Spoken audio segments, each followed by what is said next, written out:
ओम श्री शक्ति नमः। ओम श्री शक्ति नमः। ओम श्री शक्ति नमः। ओम श्री शक्ति नमः। पंचाक्षर मंत्र के जप तथा भगवान शिव के भजन पूजन की महिमा। अग्नि कार्य के लिए कुंड और बेड़ी आदि के संस्कार, शिवा अग्नि की स्थापना और उसके संस्कार, होम पूर्णाहुति, भस्म के संग्रह एवं रक्षण की विधि तथा हवनांत में किए जाने वाले कृत्य का वर्णन। उपमन्यु जी कहते हैं, यदुनंदन कोई बड़ा भारी पाप करके भी भक्ति भाव से पंचाक्षर मंत्र का यदि देवेश्वर शिव का पूजन करे तो वह उस पाप से मुक्त हो जाता है। जो भक्ति भाव से पंचाक्षर मंत्र का एक ही बार शिव का पूजन कर लेता है, वह भी शिव मंत्र के गौरव व श्री धाम को चला जाता है। जो मूढ़ दुर्लभ मानव से जन्म पाकर भगवान शिव की रचना नहीं करता, उसका वह जन्म निष्फल है, क्योंकि वह मोक्ष का साधक नहीं होता। जो दुर्लभ मानव जन्म पाकर पिनाक मणि महादेव जी की आराधना करते हैं, उन्हीं उन्हीं का जन्म सफल है, और वे ही कृतार्थ एवं श्रेष्ठ मनुष्य हैं, जो भगवान शिव की भक्ति में तत्पर रहते हैं, जिनका चित्त भगवान शिव के सामने प्रनत होता हैं तथा जो सदा ही भगवान शिव के चिंतन में लगे रहते हैं, वे कभी दुख के भागी नहीं नहीं होते। मनोभवन हाव भाव विलास से विभूषित तरुणी स्त्रियां, और जिससे पुण्य तृप्ति हो जाए इतना धन, ये सब भगवान शिव की आराधना के फल हैं। जो देवलोक में मान भोग और राज्य चाहते हैं, वे सदा भगवान शिव के चरणार विंडो का चिंतन करते हैं। सौभाग्य, कांतिमान, रूप, बल, त्याग, दया भाव, शूरता और विश्व में विख्याति, ये सब बातें भगवान शिव की पूजा करने वाले लोगों को ही सुलभ होती हैं। इसीलिए जो अपना कल्याण चाहता है, उसे सब कुछ छोड़कर केवल भगवान शिव में मन लगा उनकी आराधना करनी चाहिए। जीवन बड़ी तेजी से जा रहा है। जवानी शीघ्रता से बीती जा रही है और रोग तीव्र गति से निकट आ रहा है। इसीलिए सबको पिनाक पानी महादेव जी की पूजा करनी चाहिए। जब तक मृत्यु नहीं आती, जब तक वृद्धावस्था आक्रमण नहीं होता, और जब तक इंद्रियों की शक्ति क्षीण नहीं हो जाती, तब तक ही भगवान शंकर की आराधना कर लो। भगवान शिव की आराधना के समान दूसरा कोई धर्म तीनों लोकों में नहीं है।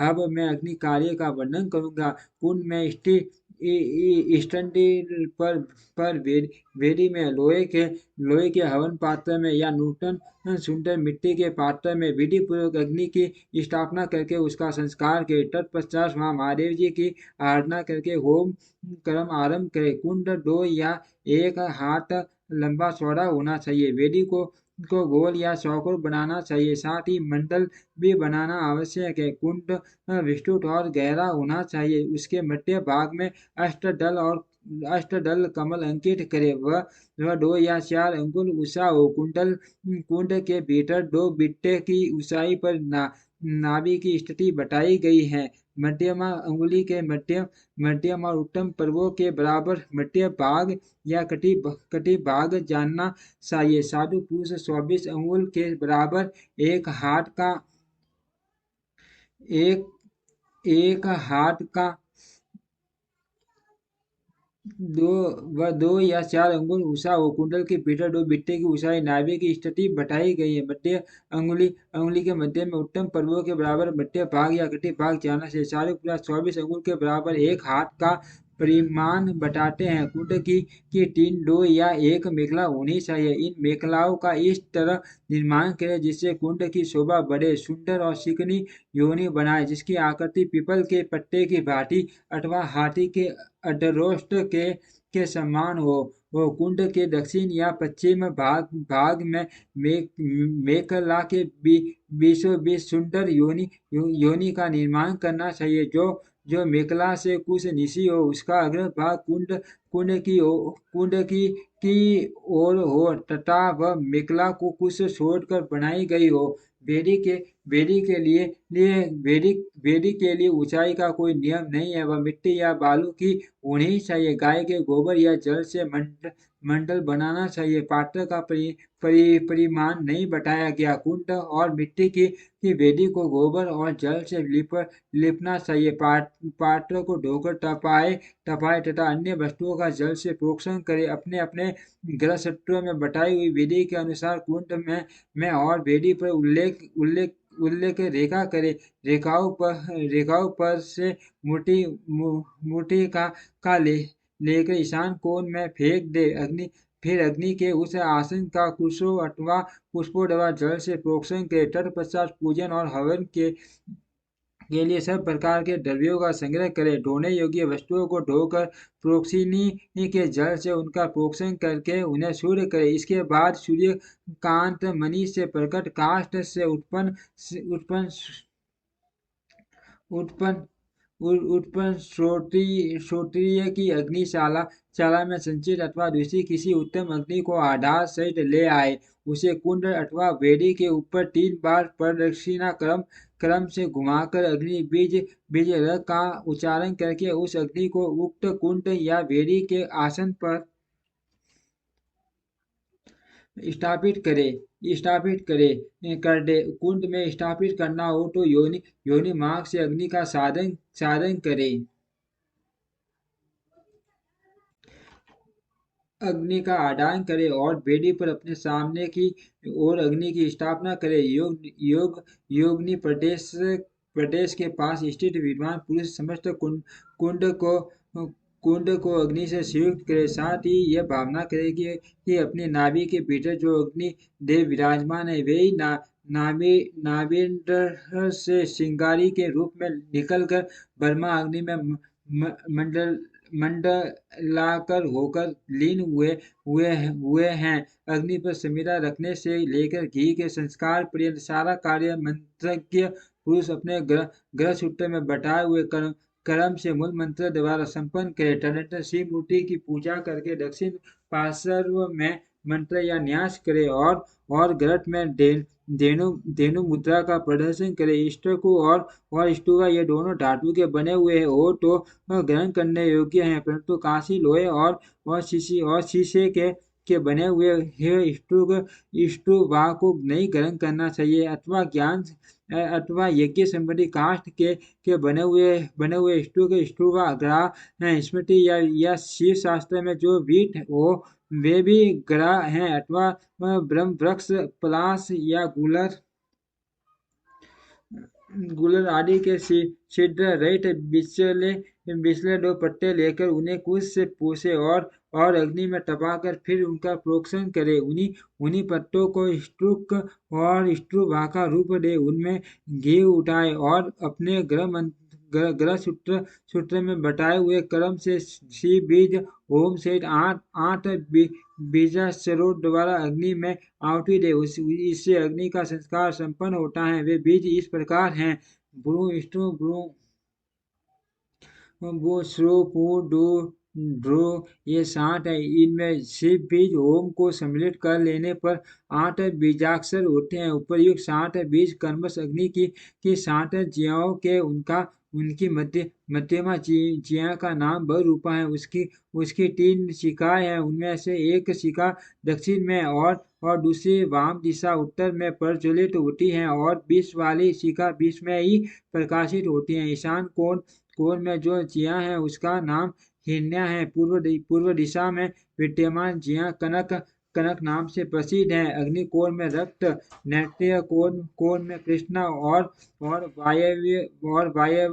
वायव्य कोण में सुप्रभा नाम की ज्या प्रकाशित होती है। इनके अतिरिक्त पश्चिम में जो ज्या प्रज्वलित होती है उसका नाम मरुत है। इन सबकी प्रभा अपने अपने नाम के अनुरूप है। अपने अपने बीच के अनंतर क्रमश इनका नाम लेना चाहिए और नाम के अंत में स्वा का प्रयोग करना चाहिए। इस तरह जो ज्या मंत्र बनते हैं उनके द्वारा क्रमश प्रत्येक ज्या के लिए एक घी आहुति दे, परंतु मटिया की 3 ज्याओं के लिए 3 आहुतियां दे। कंठ के मध्य भाग में वन स्वा बोलकर 3 आहुतियां दे। ये आहुतियां घी अथवा समिधा से देनी चाहिए। आहुति देने के पश्चात अग्नि में जल का सेचन करे। ऐसा करने पर वह अग्नि भगवान शिव की हो जाती है। फिर उसमें शिव के आसन का चिंतन करे और वही अर्धनारीश्वर भगवान शिव का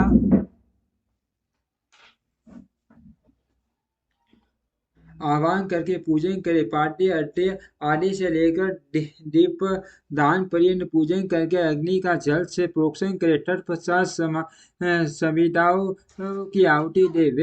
वे वे समुदाय पलाश की या गुलर आदि दूसरे यज्ञ वृक्ष की होनी चाहिए। उनकी लंबाई 12 अंगुल की हो। समुदाय टेढ़ी न हो, सबट सूखी हुई भी न हो। उनके छिलके न उतरे हो तथा उन पर किसी प्रकार की छूट न हो। सब समुदाय एक सी होनी चाहिए। 10 अंगुल लंबे समुदाय भी हवन के लिए के लिए विहित है। उनकी मोटाई कनिष्ठिका अंगुली के समान होनी चाहिए अथवा पाटिश मात्रा अंगूठे से लेकर तर्जनी पर्यंत लंबी समुदाय उपयोग लानी चाहिए। यदि उपर्युक्त समुदाय न मिले तो जो मिल सके उन सबका ही हवन करना चाहिए। समुदाय हवन के बाद घी की आहुति दे। घी की धारा दुर्वा दल के समान पतली और 4 अंगुल लंबी हो। उसके बाद अन्न की आहुति देनी चाहिए जिसका प्रत्येक ग्रास 16 मासे के बराबर हो। लावा, सरसों और जौ और तिल इन सब में घी मिलाकर यथासंभव बक्से लिया और शेषे का भी और शोषे का भी मिश्रण करे तथा इन सब की यथाशक्ति 10, 5 या 3 आहुतियां दे अथवा एक ही आहुति दे। स्ट्रुवा से समिदा से स्ट्रुक से अथवा हाथ से आहुति देनी चाहिए। उसमें भी दिव्य तीर्थ अथवा ऋषि तीर्थ आहुति देने का विधान है। यदि उपर्युक्त सभी द्रव्य न मिले तो किसी एक ही द्रव्य से श्रद्धापूर्वक आहुति देनी चाहिए। प्रायश्चित के लिए मंत्र से अभिमंत्रित करके 3 आहुतियां दे। फिर होमवाभिष्ट धर से स्ट्रुक को भरकर उसके अग्र भाग में फूल रखकर उसे दर्भ सहित अधोमुख स्ट्रुवा से ढक दे। इसके बाद खड़ा हो उसे अंजलि में लेकर ओम नमः शिवाय 62 का उच्चारण करके जो के तुल्य घी की धारा की आहुति दे। इस प्रकार पुण्यहुति करके अग्नि में पूर्ववत जल का छींटा दे। तत्पश्चात देवेश्वर शिव का विसर्जन करके अग्नि की रक्षा करे। फिर अग्नि का भी विसर्जन करके भावना द्वारा नाभि में स्थापित करके नित्य यजन करे अथवा शिव शास्त्र में बताई हुई पद्धति के अनुसार बागेश्वरी के गर्भ से प्रकट हुए अग्नि देव को लाकर विधिवत संस्कार करके उनका पूजन करे। फिर समिधा का आदान करके सब ओर से परिधियों का निर्माण करे। इसके बाद वहां दो पात्र रखकर शिव का यजन करके पोक्षणी पात्र का शोधन करे। उस पात्र के जल से पूर्वक वस्तुओं का प्रोक्षण करके जल से भरे हुए प्रणिता पात्रों को ईशान कोण में रखे। घी के संस्कार तक का सारा कार्य करके स्टक और स्टुवा का संशोधन करे। तदंतर पिता शिव द्वारा माता बागेश्वरी का गर्भाधान पुंसवन और सीमंतोन्नयन संस्कार करके प्रत्येक संस्कार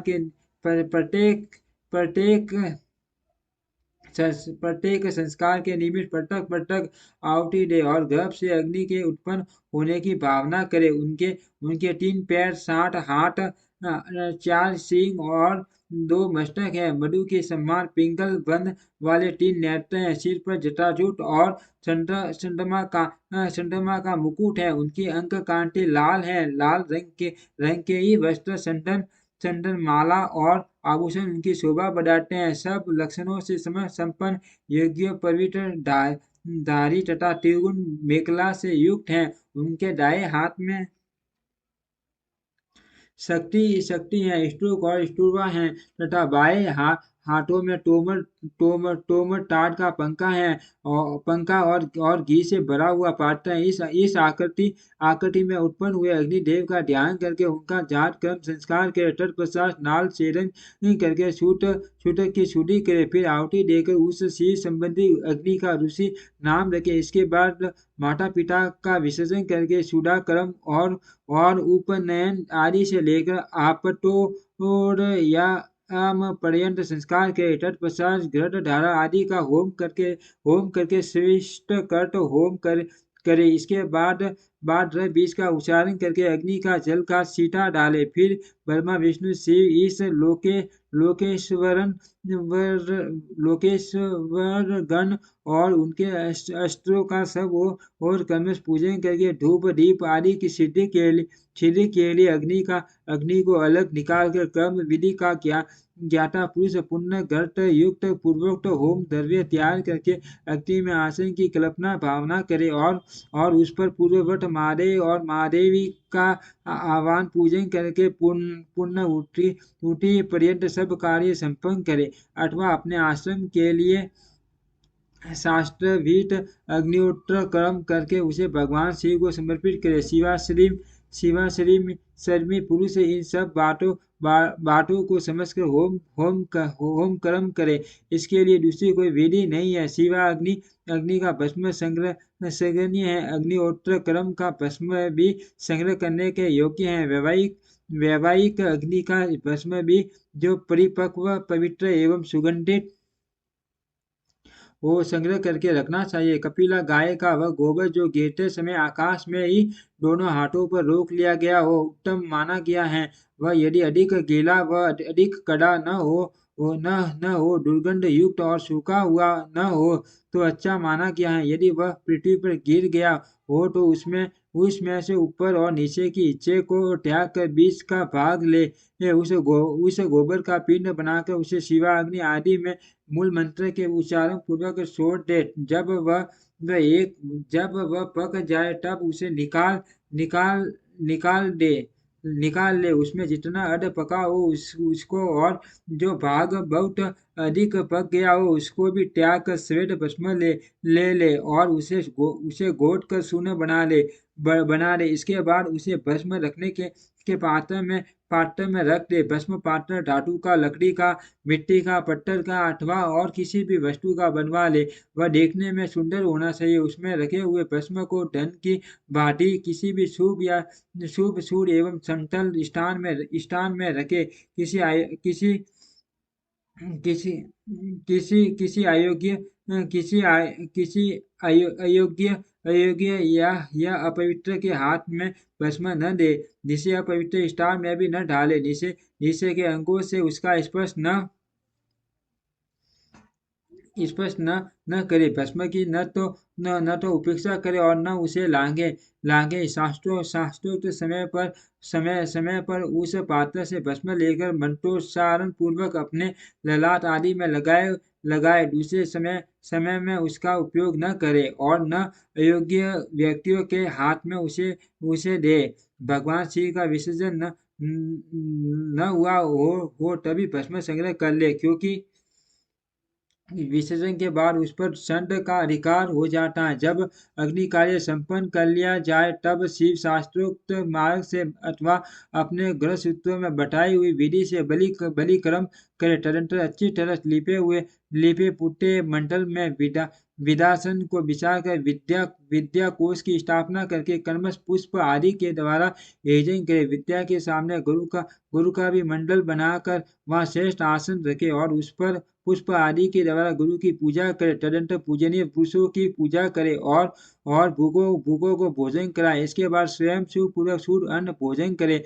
वह अन्न तत्काल भगवान शिव को निवेदित किया गया हो अथवा उनका प्रसाद हो उसे आत्मशुद्धि के लिए सदापूर्वक भोजन करे। जो अन्न चंद को समर्पित हो उसे लोभ वश ग्रहण न करे। घंट और पुष्प माला आदि जो अन्य वस्तु है उनके लिए भी यह विधि सम्मान है, अर्थात चंद का भाग होने पर उन्हें ग्रहण नहीं करना चाहिए। वहाँ विद्वान पुरुष मैं ही शिव हूँ ऐसी बुद्धि न करे। भोजन और आचमन करके शिव का मन ही मन चिंतन करते हुए मूल मंत्र का उच्चारण करे। शेष समय शिव शास्त्र की कथा के श्रवण आदि योग्य कार्यों में बिताए। रात का प्रथम पहर बीत जाने पर मनोहर पूजा करके शिव और शिवा के लिए एक परम सुंदर शैया प्रस्तुत करे। उसके साथ ही भक्ष्य भोज्य वस्त्र संतन और पुष्प माला आदि भी रख दे। मन से और क्रिया द्वारा भी सब सुंदर व्यवस्था करके पवित्र हो महादेव जी और महादेवी के सन्नों के निकट शयन करे। यदि उपासक ग्रस्त हो तो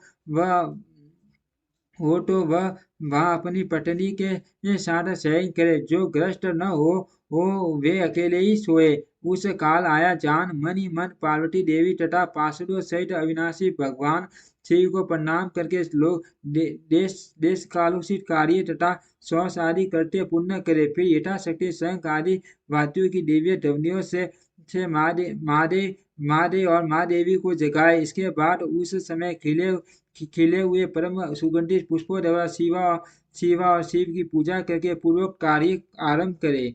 ओम श्री शक्ति नमः। ओम श्री शक्ति नमः। ओम श्री शक्ति नमः।